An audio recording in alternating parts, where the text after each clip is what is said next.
Welcome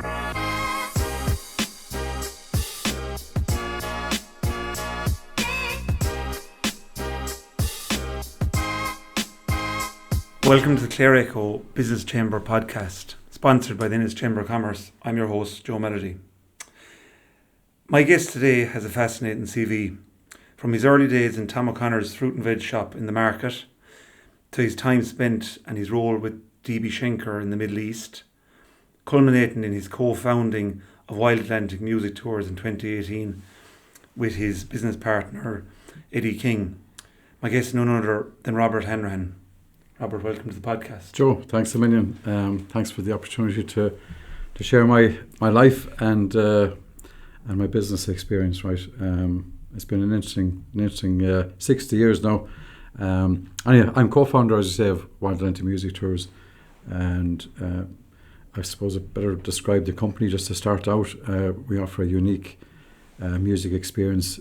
People have called it intimate. Right, it's a very, very intimate week where we have lead musicians leading 90% of our tours, and he or she or them joint around the bus with us for the week. So we get to join the fans of the. I'm going to give you an example, like Sharon Shannon, Socks in the Frying Pan. You get to have a week with the lads, or have a week with Sharon on the bus along the Wild Atlantic Way. And most of our musicians, funny enough, are actually based in the US. Right? That's our main. That's the vast majority, probably 85% of our people, 80 to 85% of our people are US people. Maybe 10-15% then would be Canadian. Very, very few from Europe, but obviously you can just come across the Irish Sea or drive across from Europe and you can experience all the Irish music you want to hear, right? So we've got the very best in the industry. I also need to mention the likes of Eileen Ivers, and a special mention to a gentleman called Kevin Crawford, who's got huge connections here with town. Kevin was our very, very first tour. He's a huge ambassador for ourselves. He's a mentor for Eddie and myself, and fantastic musician. But as with all our musicians, sometimes the personality can be more important, really, because a week with Kevin on the bus is it's a week we look forward to, right? Yeah. And we've got Kevin Burke. So we have a huge list of top shelf musicians on board, and check out wildatlanticmusictours.com and you'll see who's there, right? Sorry, Joe. I suppose it'd be fair to say that tour operation would be niche. It's a big industry, but it is niche. It's very specialised. Did you always want to be tour operator? Because it is very particular.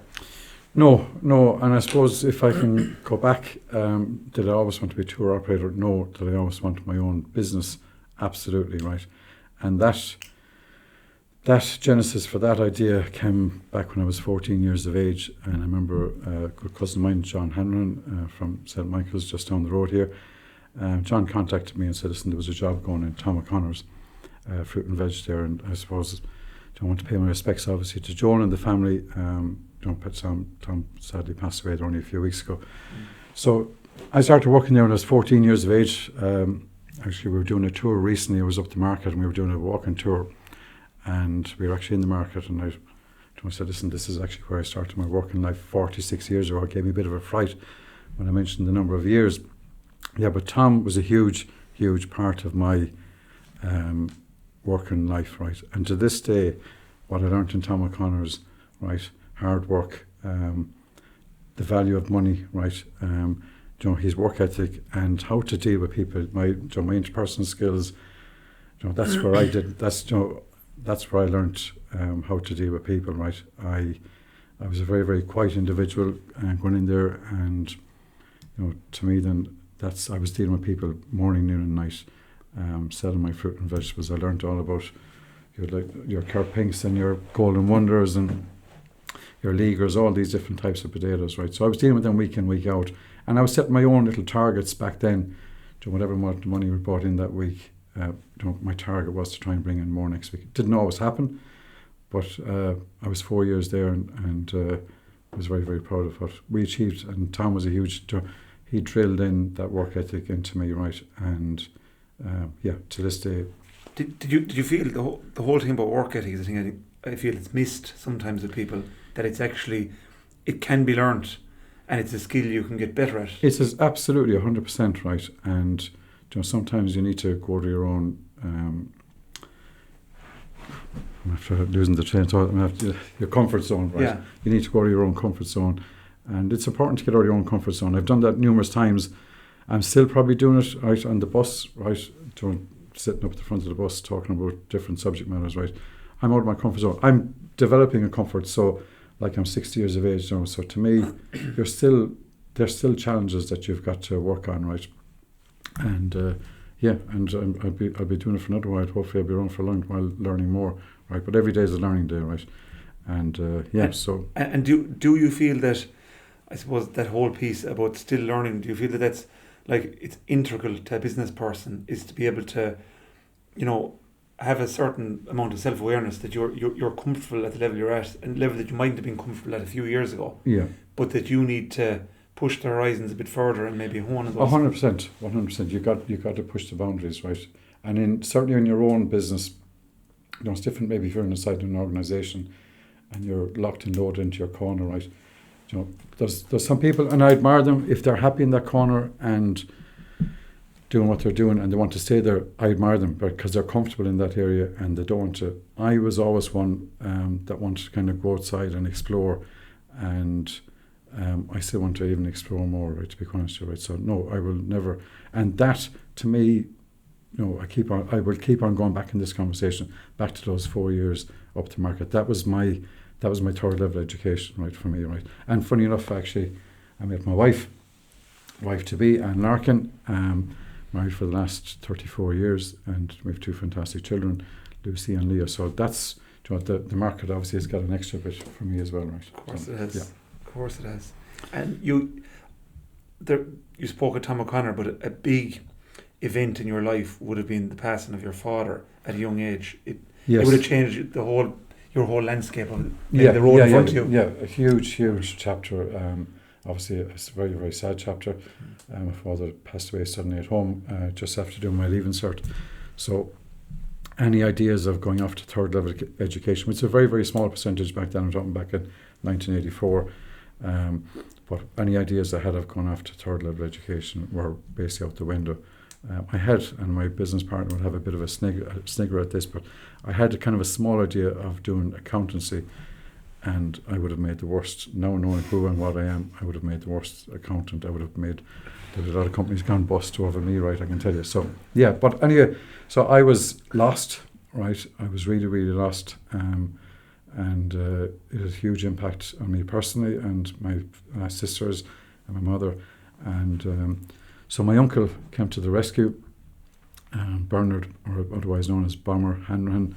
Bomber said there was a job going down in Shannon with a company called Castle Freight, owned and managed by a gentleman called Michael Statry. So started my career in the logistics world, and up until 2019 I had various different roles within the logistics world. And logistics, to me, it was an industry that people wouldn't have studied for or gone into. It was kind of looked upon as kind of the end of the funnel, right? There wasn't kind of much too fun, or it wasn't kind of something, a career that you might kind of... It was seen as boring, I suppose. Boring, yeah. And it was kind of... There wasn't any kind of spark about it, right? So now there's courses, the logisticians, you call themselves, right? So there's all these different supply chain, as it's called now, right? There's all these different buzzwords going on. But back then, it wasn't that kind of industry that you'd be studying to go off and explore. But for me, again, another learning curve. I worked in various different roles in operations, imports, exports, dealing with customs, dealing with new customers, and I went through the ranks there, various different roles. But I ended up in the whole air freight development. There's different strands of business within the logistics world. There's air freight, there's sea freight, there's land, there's contract logistics. So my right arm was air freight, right? I was dealing with air freight 90% of my business, dealing a bit of ocean, a bit of contract logistics, but mainly obviously air freight. And for a little old island that we are, thanks to our government and the tax incentive schemes that they offered multinationals, they started coming to Ireland, and with them came manufacturing, and with that came the raw materials to come in and manufacture the goods. And obviously then you got to export those back out to international markets, domestic markets. But so logistics is all around us, Joe. And now with the advent of e-commerce, which obviously took a boom during COVID, it's multiplied, absolutely multiplied. And the likes of Shannon Airport is hugely, hugely important for us and for the business I'm in at the moment. But from a cargo side, which we're talking about at the moment, logistics, the likes of Shannon Airport and Dublin, obviously Cork, all these, they obviously help and help the area, help developing business and attracting business, right? Apart from obviously the educated workforce. But having that logistics infrastructure so we can get from here to Europe, here to the Middle East, here to the US, direct is massive, right? Absolutely massive to our multinationals. But the whole piece of it was almost like a continuation of your business degree, we'll call it, O'Connor's. The whole piece about the logistics, it obviously gave you a huge oversight to other countries, like, as you said, the States already, the Middle East. And I just feel by speaking with you that you have a different view of the world.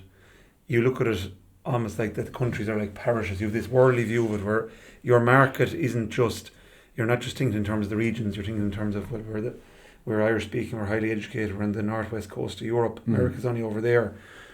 Did it give you a worldliness before you moved out of Ireland at all, that you could see other industries, you see how we interacted, and we were like a hub for a lot of the world, and it might have led to some of your success with the tours? Yeah, we are a hub, right, and we punch well above our weight, and it was a huge education for me, travelling all over the world, and that's what logistics does for you, right? But at the end of the day, when you meet somebody, whether it's in China or Japan or Singapore or Australia, it doesn't matter, right, or Middle East for that matter, it doesn't matter. They're all looking for the same recipe, i.e. looking for customer service, looking for a very competitive rate, looking for reporting structures. So, they're looking for a trust in a relationship, and it goes back to the roots, right? So it doesn't in every country. No, funny enough, in the Middle East, I felt with all the dealings I had in the Middle East, I felt like nearly I was at home, right? Because they're very, very. You get into a real relationship, like they call you the brother, right? Not literally a brother, but that's, they go very, very deep, and it's like any business, right? I don't read too many books, right? But I read this line: success in any endeavour is directly proportional to how well the people get along with each other, right? Success in any endeavour. So that's myself and Eddie, my business partner. That's myself and my wife Anne. That's me and you. That's every. If there's a relationship there, right, okay, you've got to be competitive, right? But if there's a relationship there, right, you would succeed, right? And none more than the Middle East.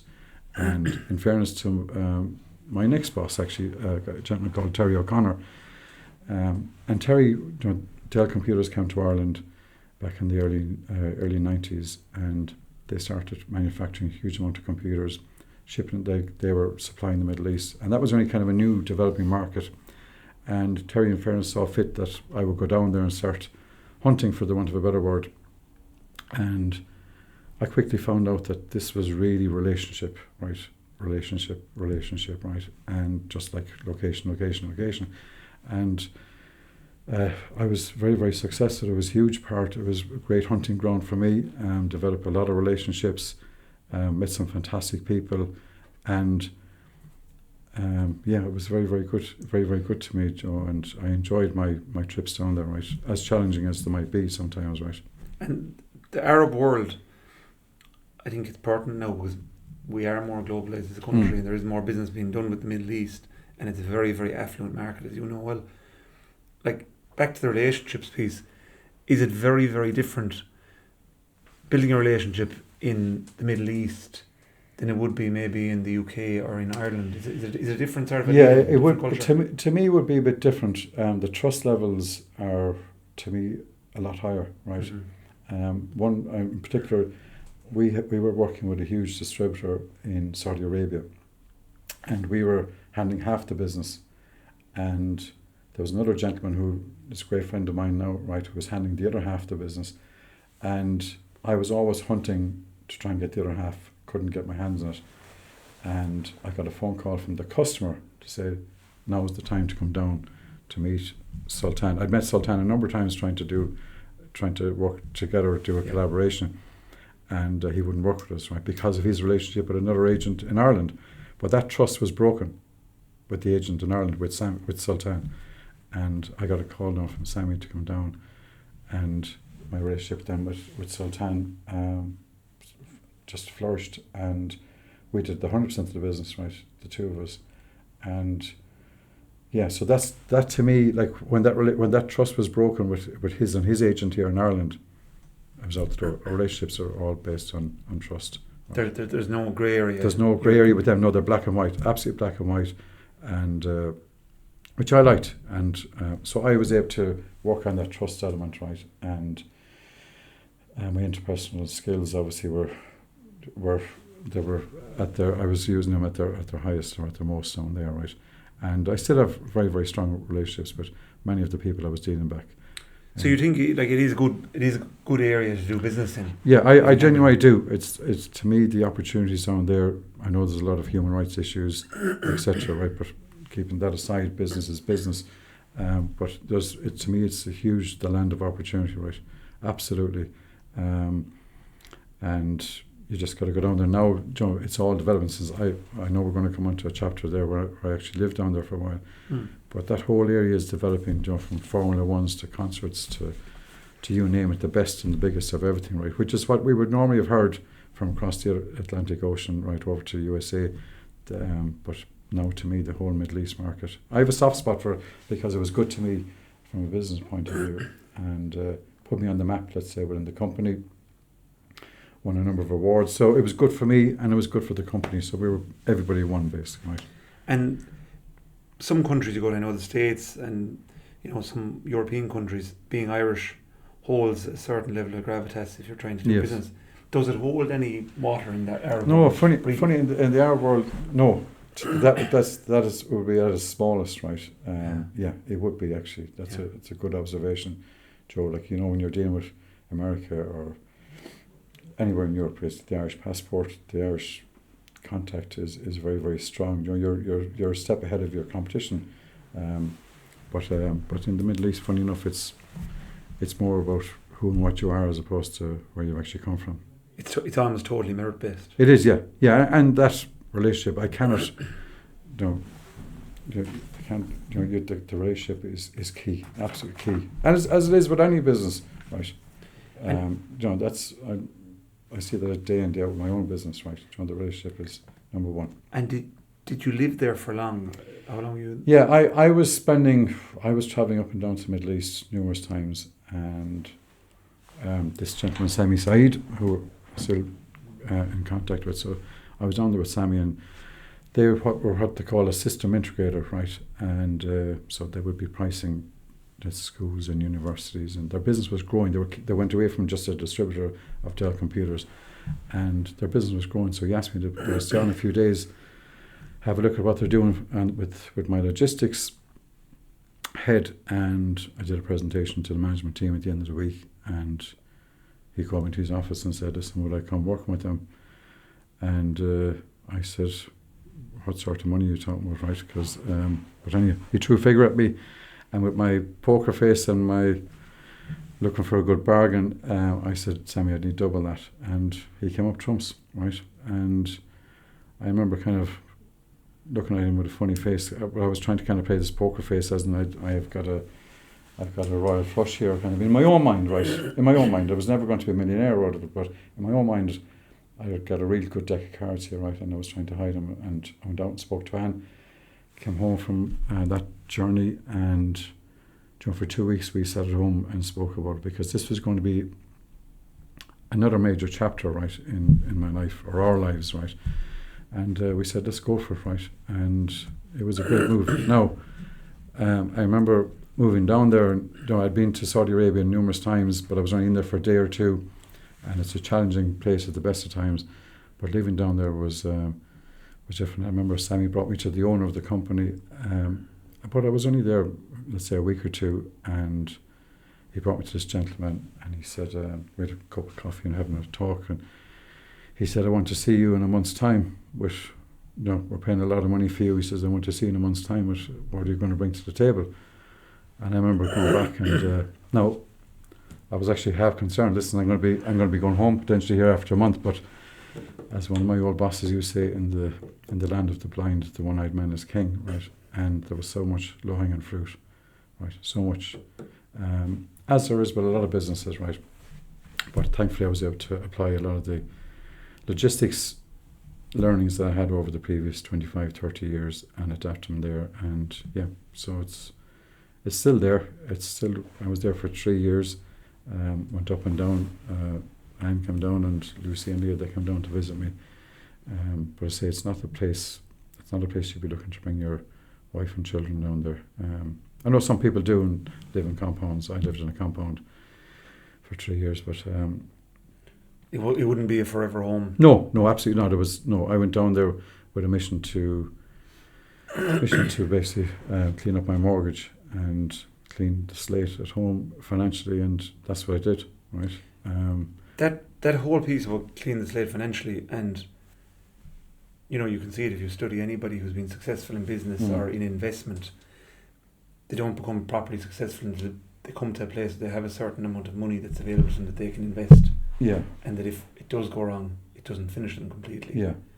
Was that a key turning point when you got to that stage where you yourself, let's say, set up in a comfortable position where you could think about the next chapter? Yeah, I mean, I was saying better born lucky than born rich, and I would classify myself as lucky, even though I have had a few hard knocks along the journey, including my father. But when I came back, I didn't have a bag of money, right? I didn't, even though I'd like to think I had, right? I'm a great man for spending more than I think I'm actually earning, right? But I came back, and clearing up your mortgage, it's just amazing how you might think a little bit different. And that idea of starting my own business, that kind of started building up in my mind again, right? And I took a few months out when I came back. And Sammy, the guy that I went down to work for, he was looking at setting up a new business. He'd left about a year before I'd left, and he was looking at setting up a new business in Dubai, which obviously would be a lot more attractive, i.e., it's where the West meets the East, it's where it's the oasis in the Middle East. And so I said, I was thinking about it. And then a very good friend of mine, and has been for a long number of years, Ray Hennessy, he was the CEO of Schenker UK and Ireland. He said to me there was what they call a RAM, a regional account role for Dell Computers. So Dell were spending over $100 million plus of logistics services with DB Schenker. And DB Schenker were looking for a regional account manager for Dell. When you reach a certain status when a company is spending that amount, you'd have a dedicated account manager. So I went through a couple of interviews and ended up with the role. Now, I never earned as much money and worked as easy in Saudi Arabia. And then, I had a good, obviously healthy salary, but with that came grey hairs and phone calls and conference calls and emails. And it was a very, very tough, right? It was very, very busy and challenging. And I did it for 2.5 years. And, I was kind of getting into my 50s, and I was saying, listen, I need a change. I absolutely need a change, right? I remember I came back from Texas. Dell's headquarters are in Austin. I came back from Austin. I was in Shannon Airport. I think it was like in late September, and I saw 12, 14 golf bags going around the carousel, and I started. I'm a golfer, even though a lot of people will be kind of have a good snigger now with this one, the others. But I'm a better golfer than I am a musician. To put it like that, right? So another good friend of mine, Paddy Keane, who's the manager on the Hinge Golf Club. So I sat down with Paddy and I said, listen, tossing around this idea. There's plenty of opportunities out there, and there's a huge amount of people coming into this country. We've got the best links, I won't say in the world, but they're very, very high up in the world rankings, including my own golf course that I'm a proud member of, the Hinge Golf Club. So I started tying the idea around of setting up a golf tour business, and in steps Eddie King. Eddie was retired from GE, and I was telling Eddie I'm looking at doing this, and Eddie threw out the idea of how about we go 50-50. So I was delighted. I was absolutely delighted to be holding hands with somebody and jumping into the deep end. And I handed my notice in, and this is where the bit of bad luck. I handed my notice in. I had a 6-month notice period to hand into DB Schenker, and along comes COVID, right? So, like, whatever momentum I'd gathered, or whatever nuts I'd put into the gathered and put into nests, along comes COVID, and that obviously. But with that came time to kind of reflect, and we did one tour back in 2019 with Kevin Crawford. I mentioned that earlier on, and we were buzzing, absolutely buzzing after. We knew we had something that we could, obviously we needed to fine tune it, like with any business, and we still are. But we knew we had something. Kevin enjoyed it, we enjoyed it. And that whole idea then of music tours, which, I've got a huge amount of music in my family, and there's a huge amount of music in our family. So going down the music route then was a no-brainer, right? And so for us, it's really 90% of our business now, and we have over 600 people coming into the country this year to enjoy our music tours. So it's been a real success, and we've worked hard at it now, right? We've worked very, very hard at it, right? As you do, yourself, in a family-run business, you got to work. There's no 9 to 5, and so Eddie's son Liam is on board full time with us, and Eddie's wife Sharon, and obviously my wife Anne. Then, huge part. It's a family-run business, and huge part of our team are the 5 of us, right? The whole piece about a family-run business, it was a family farm, family business. Sometimes there's no delineation between family life and work life. It becomes party, and I'm not saying that's a bad thing. I love that. Yeah. But is it a challenge sometimes to cut off from the business, especially when you've a thriving business that is relatively young? There's so much going on. I don't know what sort of DNA a person, but I can park it, right. I'm very good at parking it, and maybe too much at times, right. No, I would be able to. Now, in saying that, you could get a phone call at 9 o'clock tonight or emails, right? They will, Liam is the main engine, or managing the business, let's say, managing the administration side of it, right? But on the bus, then Eddie and myself, like, we just finished a tour this morning. We have another tour starting tomorrow afternoon. We've got 44 people, most of them coming in from Newfoundland. So we'll have a lot of kind of Irish accents hitting us tomorrow afternoon. Yeah, so when you're on tour, it's full on, right? Absolutely full on. There's no hiding place until you go to bed. But it's enjoyable. You're meeting new people. You're meeting different characters, and it makes the world go round. Right? And is it? I have some knowledge of your tours, and I know that one thing you do give is an authentic experience. And just from the outset looking in, it must be challenging to combine that authenticity with a tourism product and a business at the same time.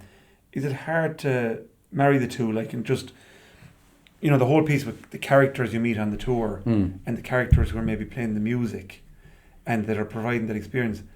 Like, as you grow as a business, is that a bit of a challenge to keep it authentic, or to keep it true to the way, it is, roots? But music, there's no, one thing I've learned, and I'm a golfer, I've declared I'm a golfer.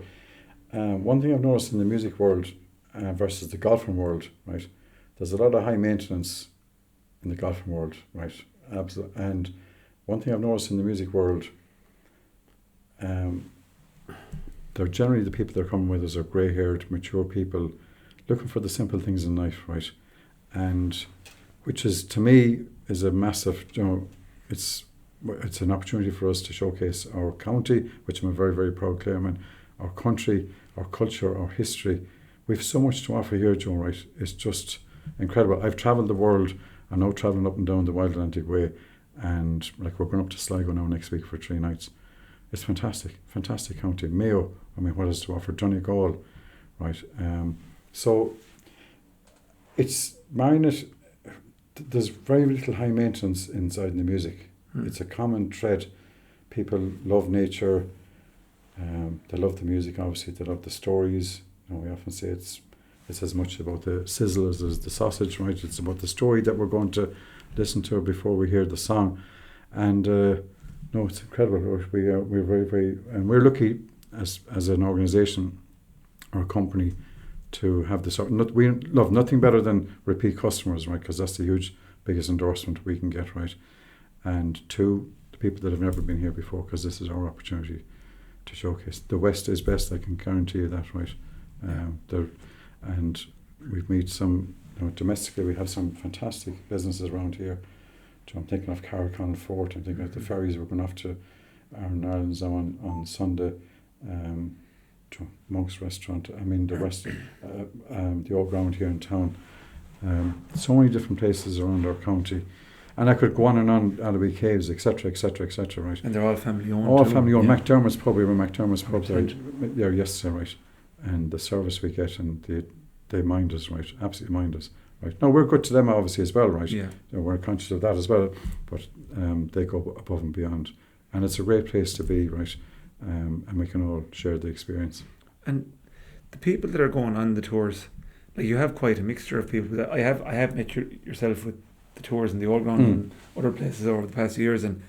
But is there something in particular they crave? Do they crave companionship because they're going with a tour? They're going with a bunch of people, and you're kind of acting like this brotherly or father figure that's bringing them along. Oh, it's a good observation, Joe. Right. I often wonder that we get a real jolly mixture, right? You get people that can be lonely people, right? And they're looking for that kind of guarantee and trust that we can put them on a bus and we mind them, right? And then you've got families. We've had families come on board, and we've different age group as well. But generally, we're talking, 50 plus, right? And I'd say the average age is maybe 60, 65. But a real, mix of, the Californians, the Canadians, right? And it's a real jolly mixture, right? Yeah. I suppose the other piece about it is you're packaging a product. You're putting in a box and putting a bow on it. Really, is what you're doing. Yeah. Did you ever think is there other opportunities within that business to broaden the scope of what you're doing? Would you, like, just for example, I've always thought about it, like agri-tourism. Is there, like, you go around to farms around the country or whatever? Is there other? Do you see more scope going forward for your industry? Yes. And for yourself? Yes is the short answer, right? We'll never go buying buses, right? Yeah. And I look back in the logistics career that I had. A lot of the logistics companies will never own their aircrafts. Okay, you've got the DHLs and the FedExes; they've got their own aircraft. Some of them are sublet to by different companies, right? But we're never going to buy a bus, right? We're working with Glenn's Transportation, another local company, fantastic. Jackie and Donna is our driver. I got to give a special shout out to Donna, right? Fantastic ambassador for Glenn's Transport. And get back to your question. There is always opportunity, Joe, right? Always opportunity. We actually met. We were up in Mayo, and we met a tour that we're actually doing a farming tour, right? I don't know where they were going. I just bumped into one of the guys and actually thought of yourself, because there's always opportunity, right? Absolutely always opportunity.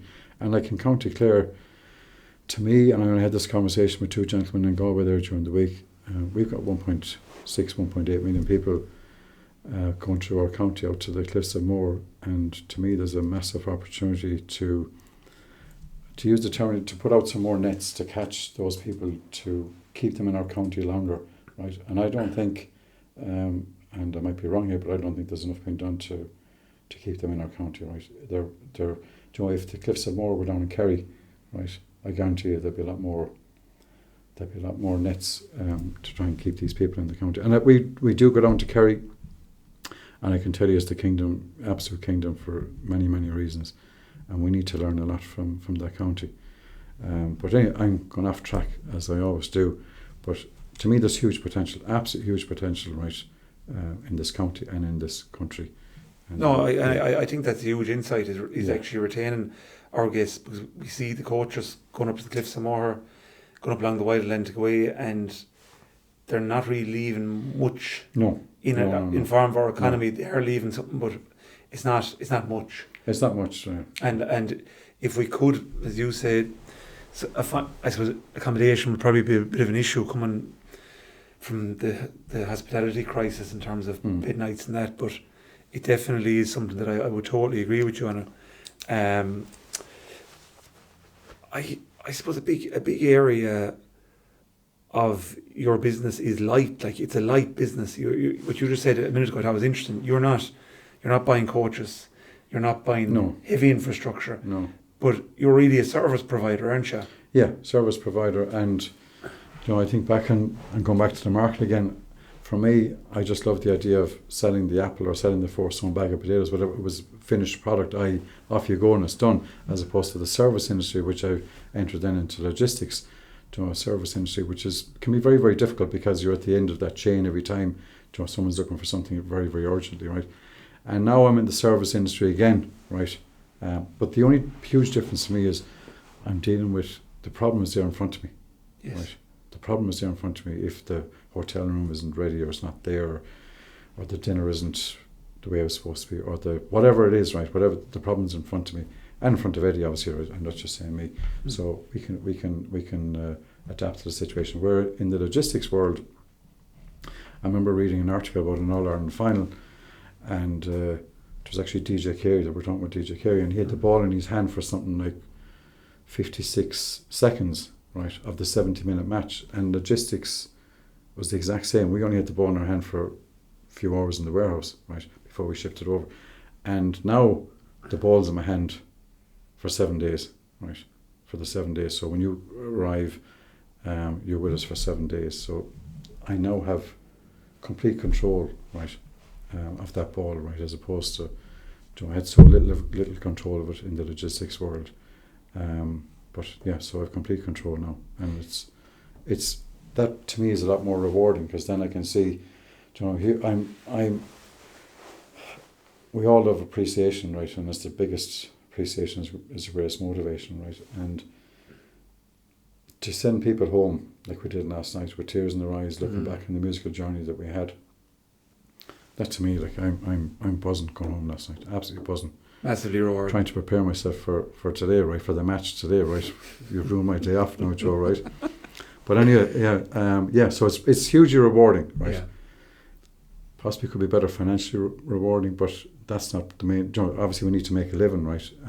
But we're looking to expand the business, obviously, as well. But there's a certain stage when you hit the sweet spot. Do we need systems? Do we need to hire more people? And it tips the space. Yeah, it has to jump a couple of scales. Yeah, and that brings then obviously kind of potential investment, etc., etc. So we're not kind of at that. That's not the journey we're intending going down at the moment. If we can do 15, 16, 17 tours, do them right, and fill the bus, then everybody would be happy, right? You said something early on, and I just want to kind of bring it back to you, because I think it feeds into your overall picture of you as a businessman. You said when you came back from the Middle East first, the burden of having made good money out there and being in a good position, you felt psychologically different. You felt psychologically maybe in a better position for into business. Now, the point of view I have here is, and for younger listeners maybe, or for even people in business, is the way you view yourself more important than nearly anything else when you're in business? And how I mean that is, if you come into a tough situation or into like challenges, like we spoke about COVID, we spoke about various challenges in the tourism sector, would you see yourself as a person who'd have an optimistic view of yourself, and that informs your self-confidence in business? Because that's very important. Yeah, I had this conversation when we went off on holidays a few years back, and I think a lot of my friends and family might think I'm optimistic, right? Sorry, not my family. A lot of my friends might think I'm an optimistic guy. And I was having this conversation with the girls in the back, and Dad, you're a total pessimist. Absolute total pessimist, right? So, I don't know, maybe I'm bipolar, I don't know, right? But I tend to outwardly be fairly positive, right? Or like to give that. But sometimes I can be a pessimist, right? But I think that's kind of Paddy Irishman as well. I think it's kind of built into us. But from a business point of view, I'm always looking at that bottle half full. I'm always, I see the blue skies for some reason, right? And, you mentioned there when I come back, it's like when it's like when you're playing poker, right? And you've got a good hand, you'll play, or maybe after winning the previous few hands, you'll play the next hand a bit different. You're freer, right? You're freer in your mind, right? And when I came back from Saudi Arabia, I had that kind of freedom. Okay, I'd only paid off my mortgage. It isn't as if I brought home millions of dollars of the furthest thing from it, or even 100,000. But I had that freedom to, right, what am I going to do, right? As opposed to being in that kind of cycle where if I didn't, if I stayed in Schenker's a fantastic company now, being recently bought out by a company called DSV. A fantastic company, but I'm glad I jumped out, right? I'm glad I jumped into the deep end. And I would be very good, including today, I don't mean very good at today, but I'd be very good at jumping into deep ends. Mm-hmm. I did a marathon. Would I do a marathon again? No, because now I know how long it is, right? I probably wouldn't do it again. I certainly wouldn't do the one I did up in the Burn, right? So I'm better off not knowing what's out there, and I'd be your best buddy heading off thinking we're going to birdie the next 18 holes, right? And reality is totally different. But I would be fairly positive in my outlook, but I'm a bit of a pessimist inside me. But sometimes that's the best way to be, because if you knew then what you know now, in a lot of cases you would have went a different road, and eventually you'd defer to it. No path would be worth going, because it would be all too difficult. Yeah. And it's like playing a golf course you've never played before, and you don't know there's water in front of the green. Your mind you'll be thinking of the shot you're going to play, whereas you play it the second time round and you know there's water all over the green, or that now you know there's water there. You'll think different, right? And that to me then is where the professionals, they're on a different level altogether, right? They can just block out the water even though it's there, right?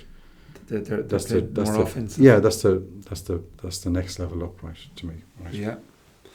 And when you started in Wild Atlantic Music Tours, what were the main real headwinds? I know when you were looking at the golf side of it, there was COVID and that, but what were the main challenges or headwinds? It has been a roaring success, but there had to have been some sort of, whether it was regulation or whether there was, no, or was there? No, there wasn't. There wasn't really, right. We were kind of piecing together. It was like a jigsaw. We were doing a patchwork quilt that we were putting together, right. And the headwind, I suppose, for us were really getting the right musicians to come on board. Like, I'm ringing Eileen Ivers in the Bronx, in the 33rd county in the world, right, the Bronx, New York, and I'm ringing her and asking her to come on a bus, right, and join Wild Atlantic Music Tours, right. So I have to say that's where maybe my surname was a bit of a help, right. Having the connections in the music world, certainly an advantage. But trying to convince Eileen, trying to convince Kevin Burke, and they all, it didn't take much convincing, in fairness, right. John Whelan, right, the Ennis sisters from Newfoundland, all these people to come on board with us and trust us, right. Going back to that trust in the relationship, and once we got one up, Kevin Crawford, a well-known name, seriously well-known name within the music industry, traditional Irish music industry, then that obviously that opened up the door then for us to speak to. Snowball. Yeah, absolutely, because they knew, and if we're dealing with Kevin Crawford, it was the conversation was a lot easier with Eileen Ivers, a lot easier with Kevin Burke, and the endorsement was coming from Kevin Crawford. So that, and then obviously we to patch it all together. But like when I look back on our very first tour, it was all about quantity. We were thinking that people are going to look at this, it's going to cost me €2,000. It probably was back then. We need to fill this itinerary with maximum. We had 6-8 items on our itinerary, and of course our women pulled us in. Like the people were falling asleep nearly over the group dinner those evenings. So we've learnt an awful lot that less is more, and that intimacy now is a lot more. The journey is a lot more intimate, and as opposed to bouncing all around the place and taking boxes that we were here, there, or everywhere, right? Which is what we were initially starting our musical journeys with, trying to fit in as much as we could, value for money, right? Yeah. It's the journey around. It's the journey, yeah. It's the experiential tourism. I think somebody described it one time to us, right? And we're obviously in a niche. There's millions of people coming into this market. We're in a niche corner, right? And we're in, the music side. Then we're in a kind of niche traditional Irish music. But I only heard Matt Malloy and Sharon Shannon this morning there on News Talk, right?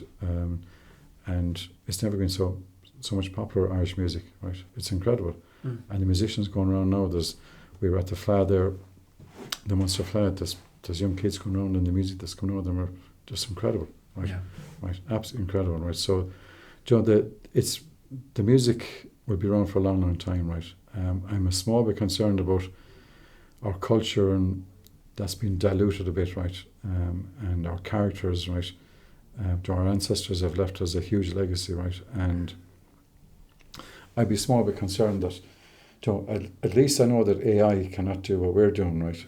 But I do think that, if Wildland Music Tours was around in 50 years' time, maybe even less, I just wonder what sort of the cultural thing, because it's a huge part of, and our history, right? We talk about our history; they're huge, important ingredients of our week. It is a music tour, but it's that huge experience as well. The folk tour. It is, yeah, the folk tour, right? The fairy trees, etc. Yeah, but knowing what as we said a while ago, but starting the path and not knowing what's ahead of you, knowing in the totality of what you have achieved, is commerce a good path for a young person starting now? Because I do think we need to give people other options, and it's great hearing from the likes of yourself, Robert. We need to give people other options for a future, I suppose, in this country. And we're such a globalised country now. I think commerce is a great starting point. But what's your opinion on it? Like starting your own business. When you say commerce now, you mean like going into your own business or your own enterprise, or I suppose I had that dream when I was a kid about having my own business, but you need to have your own. You need to be kind of focused on what that business is, right? I remember in my own head, I mentioned accounting. I also mentioned in my own head I was thinking of a clothes shop. And a side story altogether. Pádraig Hock there, Mannix store in town. I remember we had a wedding and he delivered a suit to me over Christmas. And at that stage, I'm going back, it must be 20 years ago now at this stage, I said, we started talking about business, and he said he was fed up with his, and I said, I'm fed up with mine, and his business is still going roaring success, thanks be to God.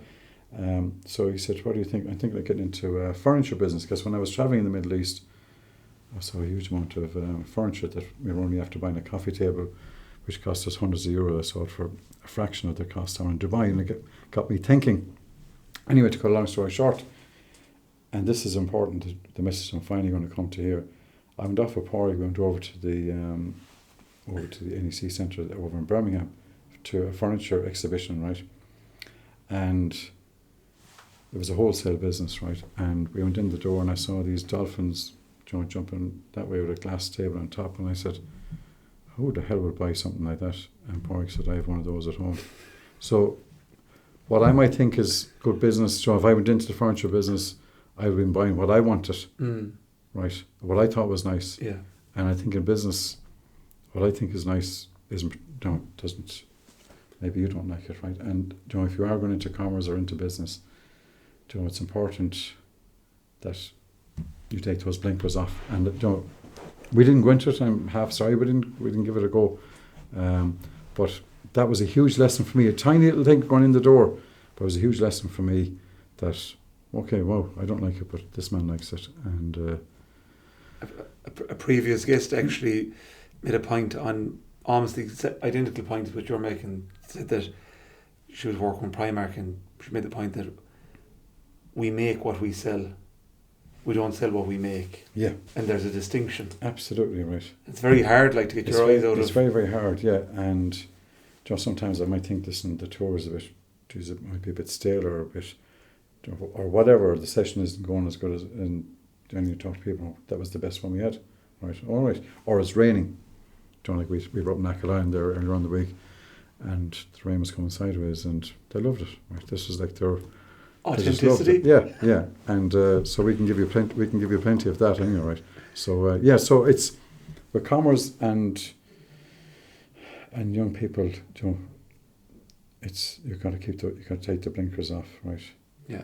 You got to take the. But I going back to my Saudi buddy, right, Sultan, he taught me one thing about 30 years ago in business. He said, and I'm not into shooting birds, but he used the shoot the bird when you see him. If there's something you want to do or you're thinking of doing, as small as maybe ringing your mother, right, or whatever it is, or it can be in the business line, if there's something you need to do, when you think of it, do it. Shoot the bird. Shoot the bird when you see him. Don't be waiting for a better angle, right, because that opportunity could be gone, right. and I've lived with it, right? Now, I'm not the best at shooting the bird when I'm supposed to do it myself at times, right?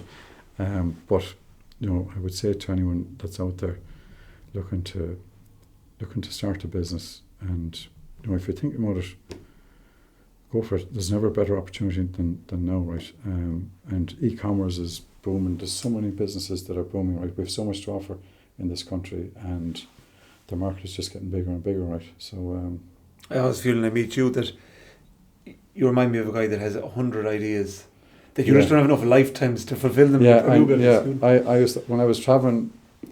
I was up, when I was up in the air. I'd never sleep. My mind would be always buzzing. Now that I'm getting older, I'm getting a bit worried because it's slowing down a bit, right? But no, I'd always be cooking something in my head. But anyway, this is what I'm cooking at the moment while I'm at the music tours, and it's going great, and we're cooking some nice dishes, and we're sizzling. We're sizzling, exactly. Sizzling and sausages, yeah. What would you say to young Robert Hanrahan? If you were going to sit him down and give him a bit of advice? Jeez, I tell you, that's a tough one, Joe. You know that. Yeah. You can come up with all the kind of the stand, the lines. It's very personal. It is, yeah, it is, and to me, I didn't have my father with me, right, to guide me, and I think it's something you nearly have to find yourself. But I mean, go back to your question. I would say shoot the bird when you see him, right? I would say, go for it. If you've got something in your head, right, go for it. And if you fail, as far as I'm concerned, now I might wait a little bit longer than, I wouldn't have started your own business very, very young, right? Now, obviously, there's a lot of people in IT that you can start at, maybe the younger you are, the better, right? But it's sometimes a bit of experience is really, really good. And for me, looking back, my experience behind the wheel, and Tom O'Connor's my experience behind the wheel in exports and imports, because I'm a huge believer as well.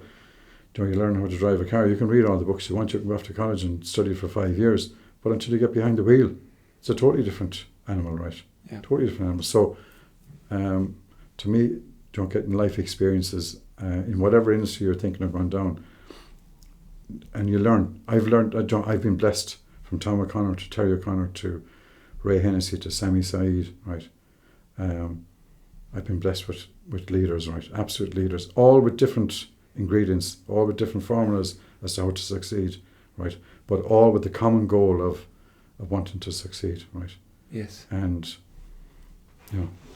so I would learn from my peers. I learned so much from my peers, right? So. But you have to be open to that. You have to be open, yeah. You have to be open. Right. You have to be able to distinguish the noise from the signal, and I think you have a good antenna for that. Yeah, I wouldn't have mind getting into traitors. Wouldn't mind being a traitor or faithful, right? Yeah, I'd have loved that actually.